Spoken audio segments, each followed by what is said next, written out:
Hello and welcome to the next Alex T. Jones Racing Podcast. Today, I've got a special guest. I've got Stephen Licorice at Autosport Media. Hi, Stephen. How are you today? Hi, Alex. I'm not too bad, thank you. It's a pleasure to be on the podcast, so thanks very much for inviting me on. Pleasure to have you on, mate. And for anyone who doesn't know, Stephen has done loads of Autosport um, interviews, essentially, not just within club level motorsport, but I believe you've done a few in the international layouts, haven't you, Stephen? Yes, so predominantly the majority of my work is overseeing all the UK club motorsport coverage, right down from the very grassroots up to the categories that support British touring cars. But I've also been lucky enough to go cover a few international events, including Le Mans last year, which was very special with it being the centenary edition. So that was a real privilege to be there, especially with so much going on and the resurgence of sports car racing, really, with a lot more manufacturers coming on board. But that was a added bonus in some Yeah, ways. Because very much my focus is on the national side, which is there's some brilliant stories out there, some great characters, and I really enjoy reporting on those. definitely. What's been your favourite from last year? Would you say in the from touring cars to Formula One? What would you say has been? It's a really good question because there's always the great thing about motorsport is even if one series is having a bit of a disappointing year, another championship will be really close, and there's always something going on somewhere. Um, and I think one of the highlights for me last year was seeing the range of different series that got to race on the British Touring Car Support Bill. So instead Definitely. of just the regular set categories, there was chance for the Mini Seven Racing Club, the Radical the Radical Cup UK, Caterhams, and Legends as well. So there's a real Yeah. mix, which added nice variety to those meetings. That was a real highlight. And then this year, all of those series are back for more guest appearances, and also the pre-66 touring cars Yeah. are also got an outing at Croft. So it's I know it's going it's to be really good awesome, to have isn't it? the yeah, it's really good to have that variety up there alongside the regular series like F4 and Carrera Cup and Mini Challenge. Definitely. Because I'll admit, I've been trying to get onto the touring car paddock for years, but just to be on that is just obscene, just with the money side. And if you had a chance to be able to compete, Stephen, what would you want to race in? That's a good question because I've always been focused on watching and reporting rather than taking part myself. But I think if I was going to have a go in something, I think it'd have to be one of the sort of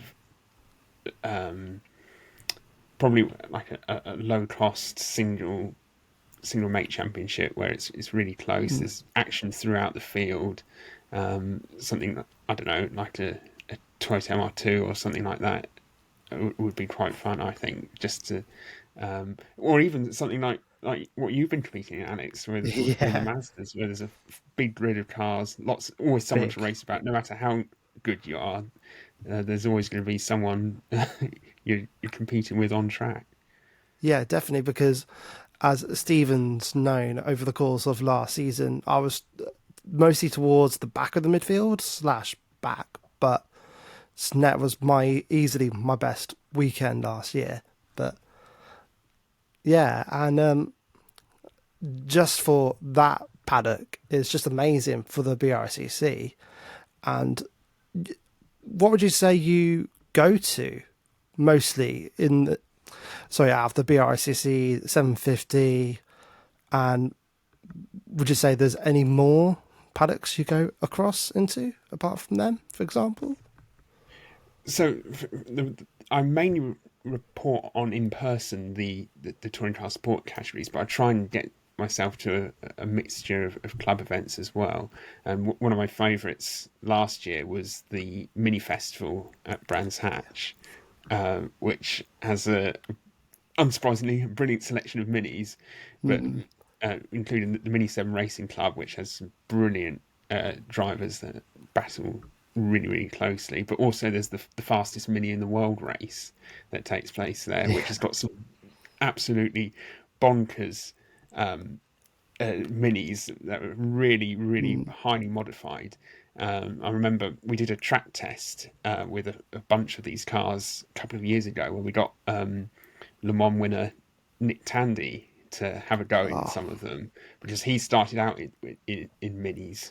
That was one of the first cars that he raced, and he was just blown away by the level of these cars that compete in the fastest mini race. They're just something else entirely. They So look that's amazing. really special to watch. Yeah, definitely.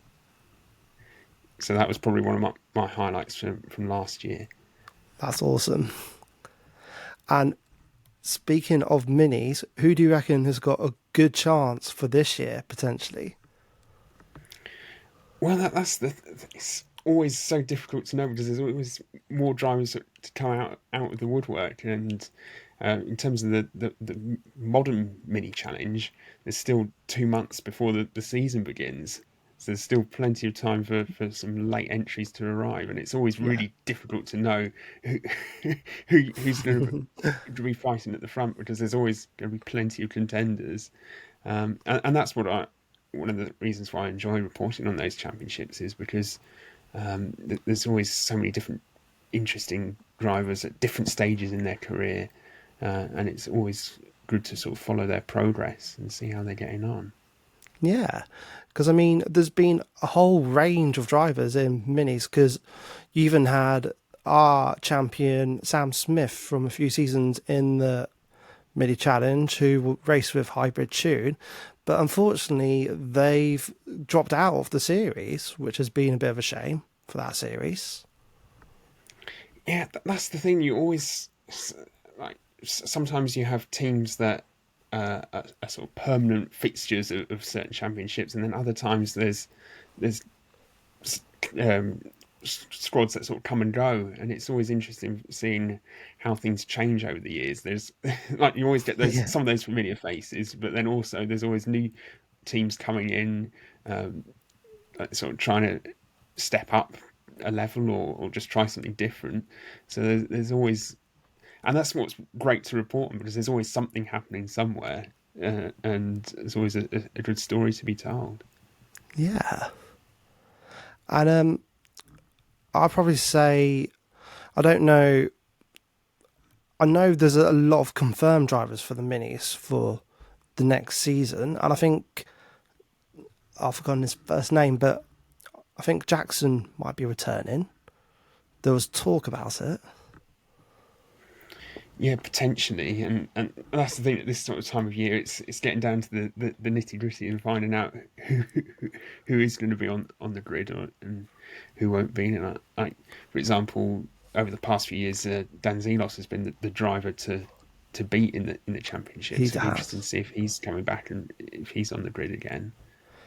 I've heard some rumours where he's going to be for next season, so it'd be interesting to see where he does go.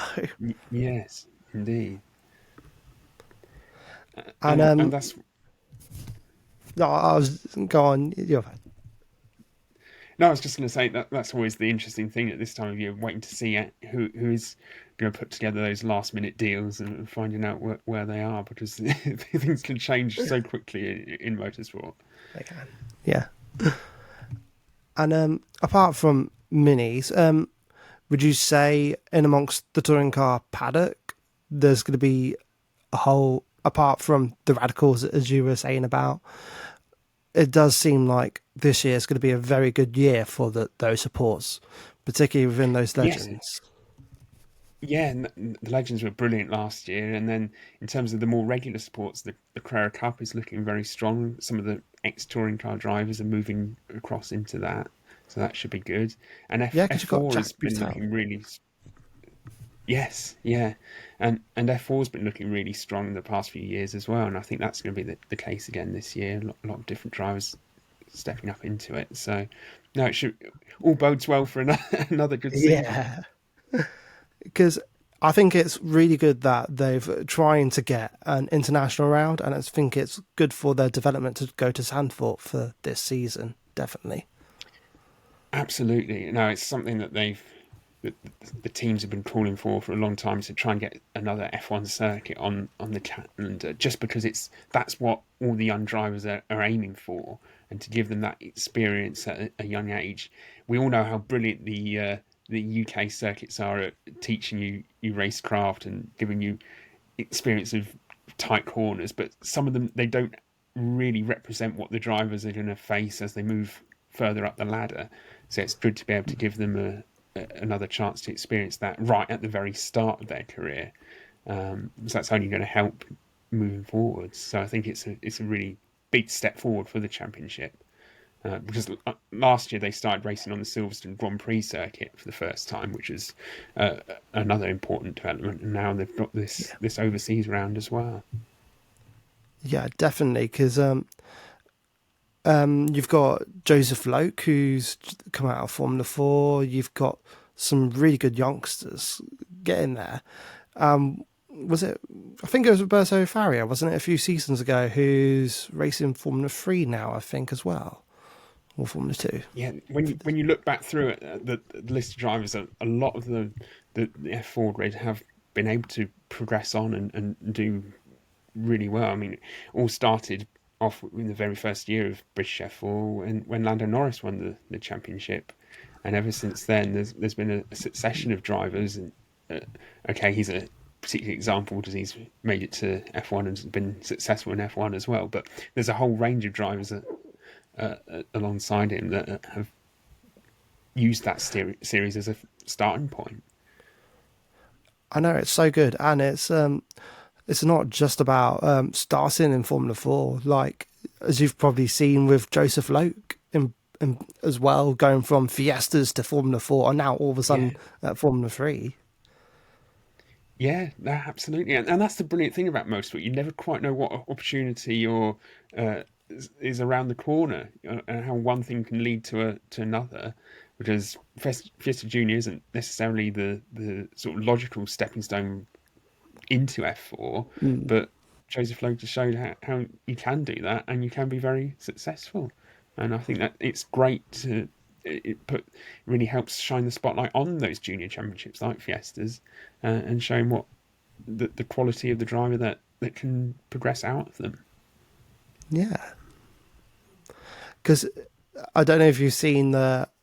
I think it's called the backseat podcast with Jordan Albert and Gus Burton, and they got Joseph Loke on recently, and they did an episode, and he revealed he had to lose 20 kilograms to fit in the Formula 4. Yeah, but that equally just shows the dedication that he's been prepared to put into it to really make it work. And he's realised how he needs to improve and how he can make a difference.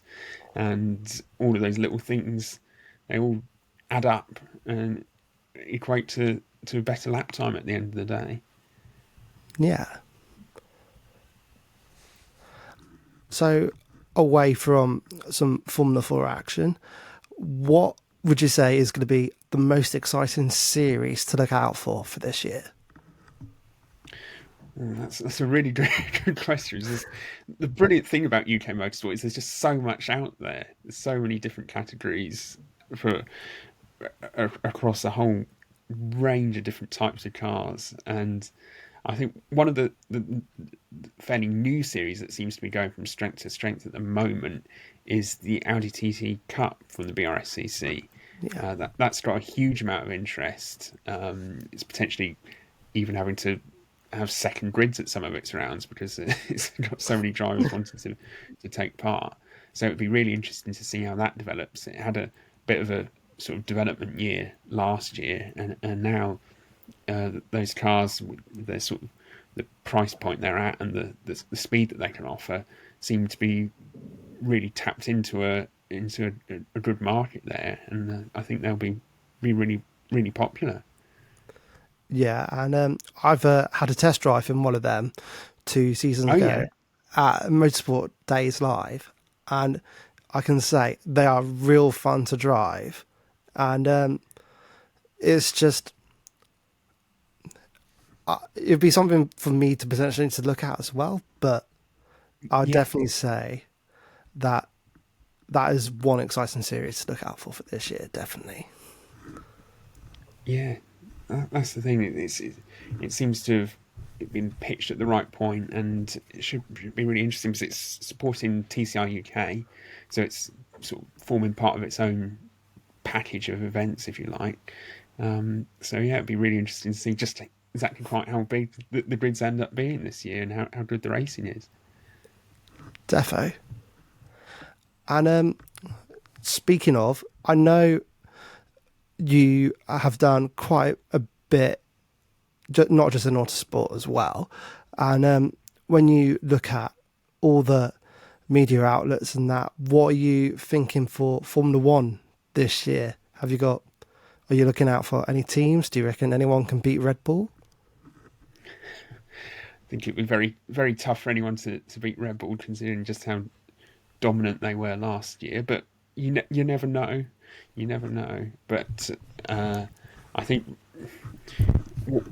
what everyone, and there's been a huge amount of interest in Formula One in recent years thanks to Drive to Survive and a whole new generation of fans getting involved. And what we really need is a battle at the front. So whoever it is, whoever ends up winning, it would be just brilliant if we have some more close races Yeah, and some more entertainment this year rather than just one driver walking away. But sadly, as we've seen throughout Formula One's history, very often one team does dominate. So it's almost down to Sergio Perez in the second Red Bull to try and I give Max a know. bit more Yeah, of a fight.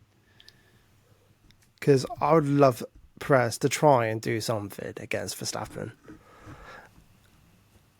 and I would say as well that Mercedes potentially has got a lot of potential for this year. Yes, and Ferrari has also shown some encouraging signs in testing as well. So until we get to the first race and first few races, really, so you've seen them at different tracks, different characteristics. It's only then that you can truly say who has got the best car, and then we'll have a better idea a few races in how things are stacking up. Um, but but from everyone's sake, I think having a closer battle at the front would only help motorsport more generally moving forward. We've talked about how um, earlier on how there's more manufacturers at Le Mans and competing in the World Endurance Championship. So that's an example of a series that went from having only one or two teams at the front to now having a whole mixture of cars. And it'd be brilliant if the same thing were to happen in F1 as well.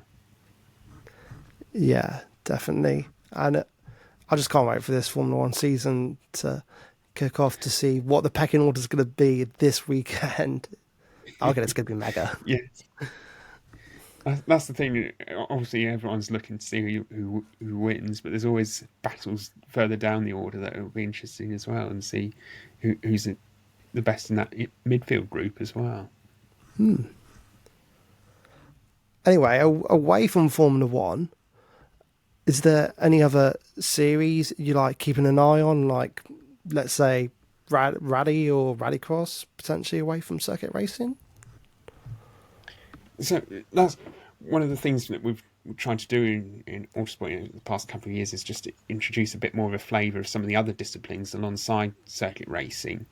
Um, and it'll be interesting to see how the British Rally Championship fares this year because Motorsport UK have put a lot of effort into trying to give it a bit of a revamp for this season. And it's back on having highlights on terrestrial TV for the first time I think it's the first time in 6 years.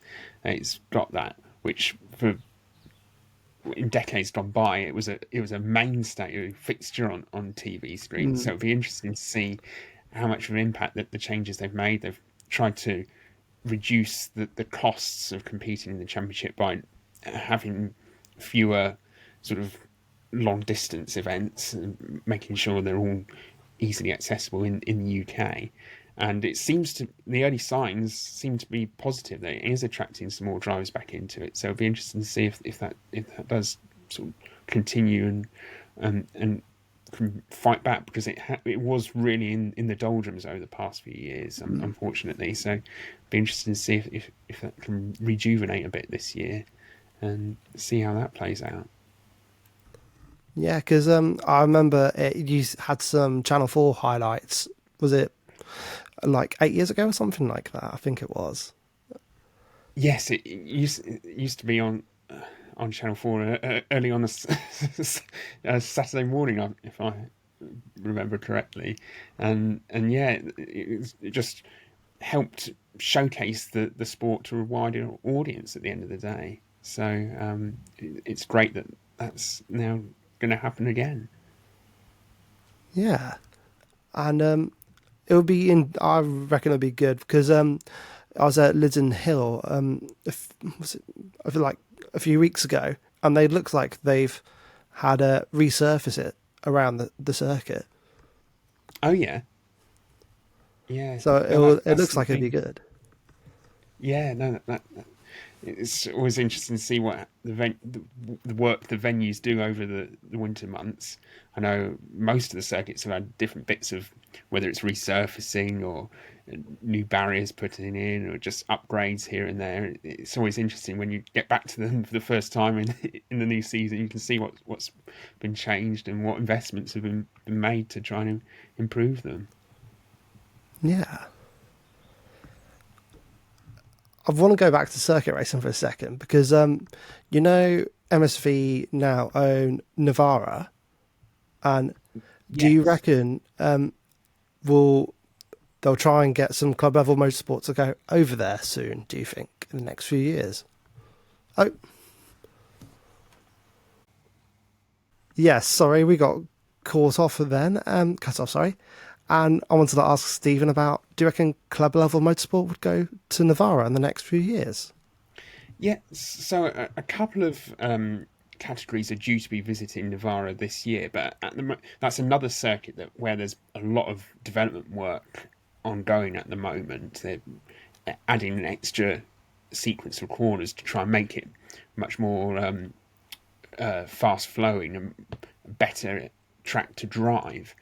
And I think there's going to be a real focus on that over the coming years. So once those changes and upgrades are in place, I think quite a few more UK series will potentially want to head over there, take some advantage of perhaps some better weather, and I think that could become quite a popular venue for like an away round for club championships, particularly obviously the MSV ones, but not only those categories. I think other categories as well might potentially be interested, because MSV have a reputation for developing the facilities and the infrastructure around the circuits to make it a more enjoyable experience to be at. So I think Navara could well be appearing on some more calendars in the coming seasons. Yeah, because it does look interesting. And speaking of MSV, because I'm guessing you've seen the pictures of brands in particular with them put in a fence in front of the exit of Paddock Hill for the spectators. I don't think the spectators are going to be very happy with that for their viewing for this year. Yes, that sort of first appeared right at the end of last season. And I think it's a really difficult one, because the circuits have to balance safety requirements with what the fans want, and it is a fine line, but ultimately safety has to prevail, and they've moved the barriers back slightly on the exit of Paddock Hill Bend as you go up the hill towards Druids, so that the fence had to move as part of that, and it's also become sort of taller as well in places. But I think we just have to might cause a little bit of inconvenience for spectators, but we also have to accept that if that's what allows us to continue watching motorsport there and having a safe place for people to race, then that's what has to be at the end of the day. And I think that there was a few sizable crashes at Brands Hatch at the end of last year at the track meeting. So I think that these things are always constantly being reviewed to see what needs to be done to make sure things are as safe as possible moving forward. Because yeah, safety is paramount no matter what. Just not just for competitors, for spectators, and then the marshals as well. Yeah, absolutely. No, there's nothing more important than that at the end of the day. So it's really good to see that that's been taken seriously. Definitely. And what else would you say you're looking forward to for this year with Autosport? One of the events that unfortunately I wasn't able to make it to last year, but I would like to really try to this year, is the Super Touring Power event. Speaking of Brands Hatch, at Brands Hatch, because that sounded like it drew in a fantastic crowd, and there was lots of big names from the history of touring cars that were back behind the wheel, or even just there as guests or doing demo laps. So I think it was from speaking to various people that did attend, they said it was a brilliant event, and I think it can only get even better now for the second edition in June this year. So I'd be very interested to see who else they can tempt to back into one of those cars. Because it's not just the supers, is it? Because I mean, the estate touring car looks amazing, and it's just iconic as well. Yes, yeah, and that's the brilliant thing about that event. Yes, the Super Tours are the headline act, but there's a whole range of different categories from the Classic Touring Car Racing Club, which is also celebrating its 50th birthday this year, and there's a whole mix of different cars from different eras of the championship, and there's also going to be a particular focus on the Group A cars this time as well. So I think it should be a really, really special event again. Yeah, because I think the '90s touring cars are probably the most iconic ones, and I'd love to see that replicated again. But I don't think with how this world's going, I don't think it will be. Yeah, because back then the manufacturers were spending huge amounts of money on developing those cars, and sadly those days are over. But that period of touring car history remains enormously popular, as we saw by the crowds at that event last year. So I think it's MSP and the Classic Touring Car Racing Club have really tapped into a great audience there. Yeah, and I didn't go last year, but I'd like to go this year if possible as well. Yes, yeah, I think that's on quite a few people's to-do lists. It is. Because believe it or not, I've still not been to the Silverstone Classic, and I need to get that done to go there. Yeah, that's another huge event. I haven't been for quite a few years now, but it's just really it's a race meeting, but there's so much else going on there as well, and Yeah, some of the grids are enormous, like 60 cars, full of iconic machines from the past. So that's another very special event. definitely. And what's your favourite car? You put me on the spot there now.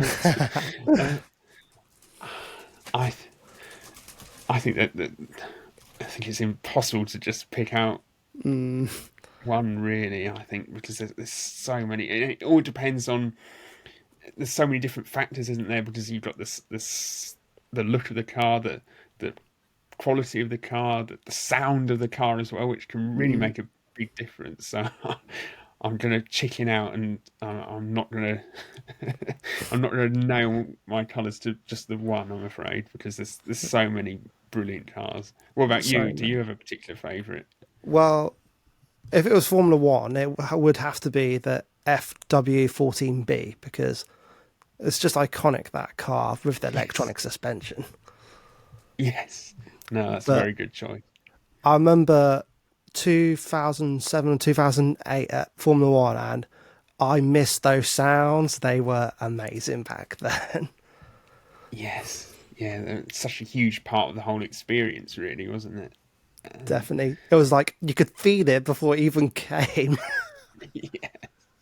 Yes, yeah. It was a full-on attack on all the senses. Because the noise is just amazing for those V10s. And Yeah, and that's the brilliant thing about some of these historic events. Some of them they have to be careful because there are noise limits at the tracks, but you do get to hear those brilliant sounds of the past at some of these events. That's another real advantage of the fact we've got such a wide range of national motorsport here in the UK. Is you can still get to experience some of these old sights and sounds. I know, because, yeah, because if anyone of our listeners doesn't know, on a normal track day, it's the decibel reading something about 106 decibels, I think, on a normal track day. And then you've got a few unsilenced ones for test days in general for the old Formula One cars when they want to go round. But yeah, it's just in accordance with. I think Donington's the best one because they can have a lot of unsilenced days because they're literally next to an airport. But Yes, there's plenty of noise there anyway. yeah, Yeah, definitely. yeah. No, but I think sound is such a key part of in terms of the appeal of a particular car, and there are some brilliant sounding cars out there, and there's plenty of opportunities to hear them at various different circuits around the UK. Definitely. Sorry. Coming towards the middle slash of this, by the way, and where what would be a prediction for this year you'd like to see, not in Formula One, but just in general? I think it would be just in terms of the touring car support championships that I mainly report on. Last year, some of the title battles were settled a little bit early. It didn't all go down to the final race, and it would be brilliant if we can get some real. It's horrible for those taking part, but it's brilliant if the title battle can go right down to that final race. You don't know who's going to come out on top, because that really, those are the sort of moments that stick in your memory when you look back on previous years, and they're just really special to report on those sort of races and the showdowns. So it'd be brilliant if we can get some more of them this year. What about you? What are your hopes and ambitions for this coming season? Well, personally, the aim's to try and be on the class podium for myself in the Mazdas. But in general, I would like to see Tom Ingram go for that title again. Yeah, put an end to Ash Sutton's dominance and Because Ash has been on another planet last season. But I think Jake Hill deserves a chance for that title as well, because he was, I think, was it Croft where he was just insanely quick and no one could keep up with him? I think it was Croft, but it might well have been, but yeah, he's been knocking on the door for quite a few years now, and he's not quite been able to launch that full scale title bid. But perhaps this could well be his year. It'd be good to have another yeah, name up there in the mix. yeah, definitely. but I just love to see a lot of competitors not just like have one or two people go for the championship, but where's multiple. So Yes. it brings touring cars a lot better when you've got multiple drivers going for the title.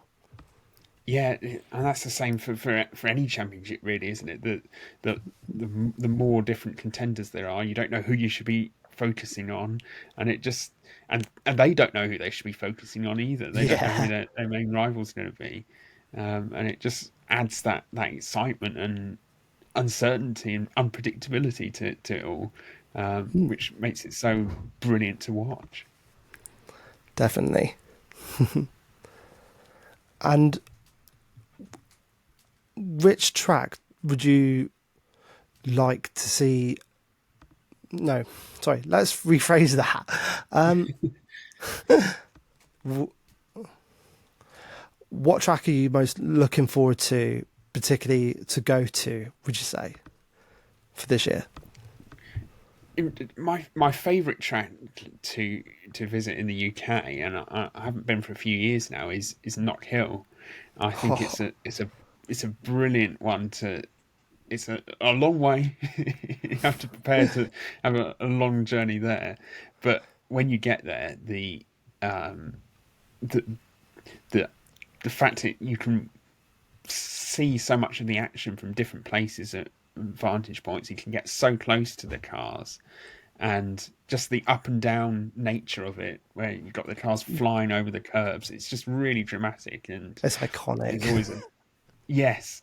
You it might be wet, it might be cold, it might be miserable, but the cars are so spectacular to watch that you're prepared to put up with that. So I'm not sure if I will get a chance to go again this year, but it's certainly always been a real highlight whenever I have been in the past. And it's just such a brilliant track to spectate from.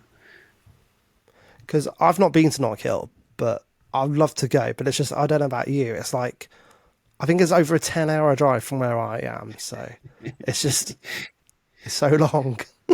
Yes, yes, it's like the sort of almost it's the closest thing that the BCC and the Support Series get to an overseas round, really, in terms of it's it's got a different feel to it that weekend, just because everyone's sort of travelled so far to get there, and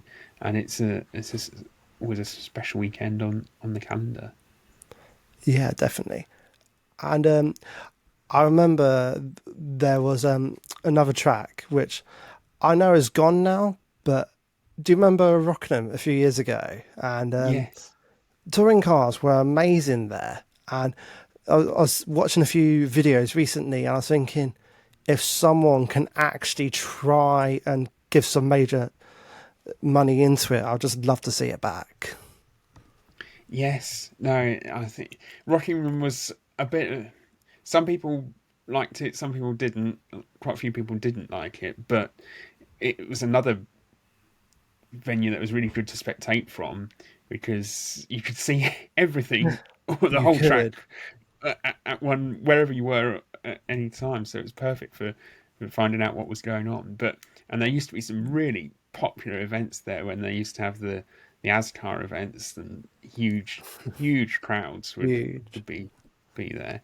Um, and I think in some ways UK motorsport is missing Rockingham, just in the sense of it's made the calendars at some of the other circuits even more congested, and it can be quite Mm. difficult for the clubs to get dates at some circuits because there's so much demand. And obviously, the demise of Rockingham, with it being another sort of centrally located track, has played a part in that, unfortunately.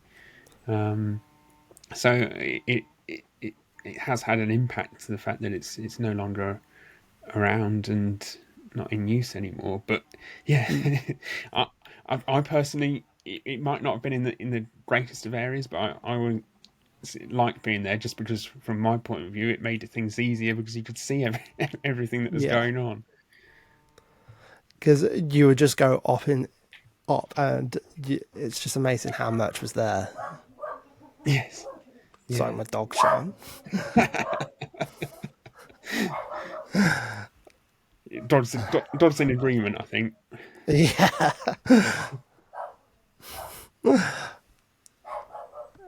And shut the. Oh no, it's all right. But so, would you say within the scope of motorsport in general, do you think that it needs to go in a different direction for the future, or as in like electric or that? I think that's going to be the key question now.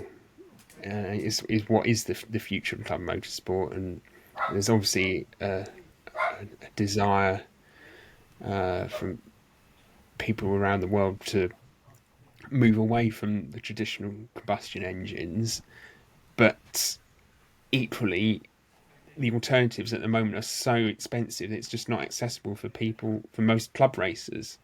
So I think it's a really difficult question, and there's almost a sense of some people are taking part now while they can, because they don't know how much longer things will continue, how things will change and evolve in the future. But I think one thing that could well play a big part potentially is sustainable fuels that enable the traditional combustion engine cars to continue without having to make major modifications.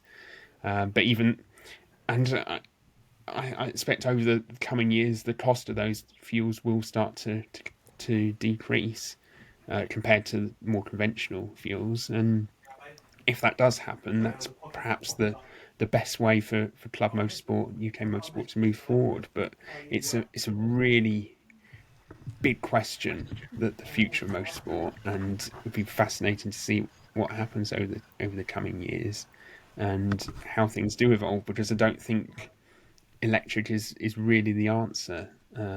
Certainly not for example, endurance racing. It's not. It doesn't lend itself to that format. Sorry, yeah, but yeah, sorry, just say the last thing again. Sorry, I'm distracted.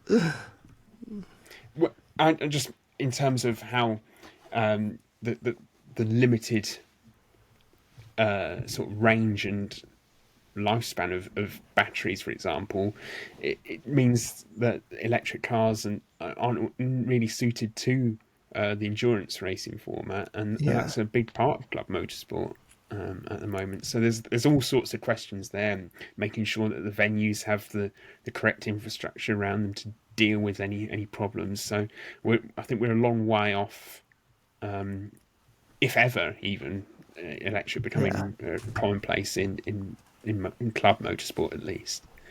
But it would be interesting to see how things evolve and how much pressure there is for motorsport to change, because that's going to be one of the big talking points over the years to come.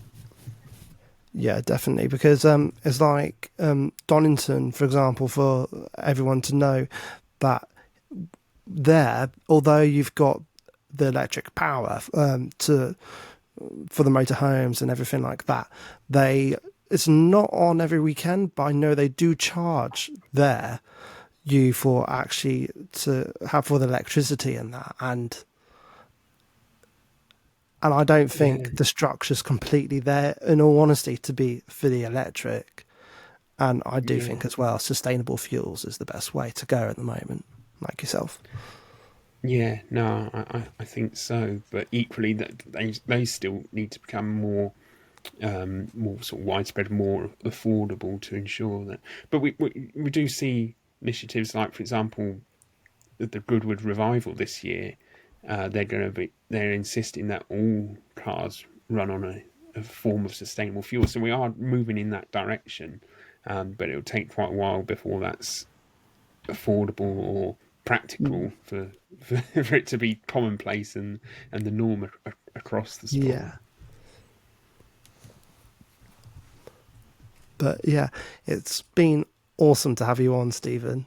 And we've had such a good chat, and I hope to see you again soon. And I have you got what's your social media tag for everyone to keep an eye on? Uh, I Well, first of all, Alex, thanks very much for inviting me on the podcast. It's been a pleasure to be a part of it. Really enjoyed our chat today, and I don't often post on social media, but I am at SD Licorice is my handle on X. If you want to follow me on there. It's good because you do post some really good stuff on there. So yeah, Excellent. Well, thanks again for inviting me on. It's been good fun. it has been definitely. And thanks for listening, guys. Talk to you soon.